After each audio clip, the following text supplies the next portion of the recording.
Мемлекет және қоғам қайраткері, ұстаз, ғалым, публицист Сұлтанбек Қожановқа ескерткіш қойылды. Аталған ескерткіш Алпамыс Батыр ауылдық округінде орналасқан нөмірі 18-ші Сұлтанбек Қожанов атындағы білім ұясында бой көтерді. Мерекелі күнге орай келелі іс-шара ұйымдастырылды. Толығырақ тілшіміздің бейнематериалында. Сұлтанбек Қожановтың есімін үлкен кіші жақсы біледі. Аталған азаматқа арнап Алпамыс Батыр ауылдық округіндегі номер 18-ші Сұлтанбек Қожанов атындағы мектепте ескерткіш бой көтерді. Аталған ескерткіштің ашылу салтанатына орай мерекелі іс-шара ұйымдастырылды. Алдыменен лента қиылып, ескерткіш көпшілікке таныстырылды.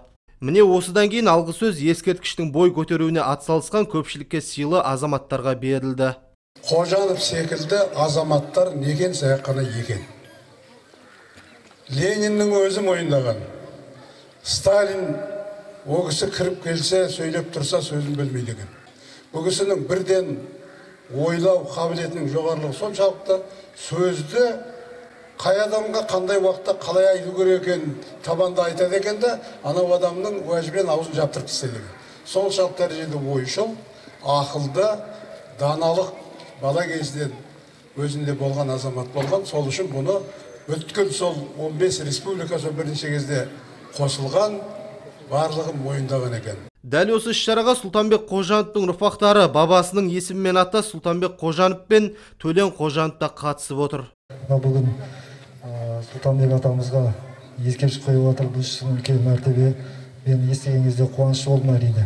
Халық айтып жүр, әлде де айтады, осы мектептен үлкен сол азамат Сұлтанбек атамыз сияқты үлкен азаматтар шыға берсін. Мектептің абыройы беделді болсын. Сұлтанбек Қожановтың ол тарихын білгілеріңіз келсе, сол кездегі Сәбит Мұқановтың өмір жолдары деген кітабы бар.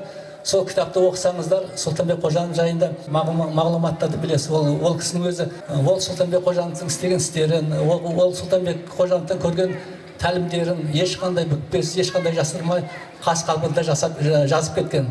Сол кезде сол кітапты оқып отырсаңдар, Сұлтанбек Қожановтың қаншалықты кішіпейіл, қаншалықты дана, қаншалықты ақылды мемлекеттік қайраткер болғанын түсінуге болады.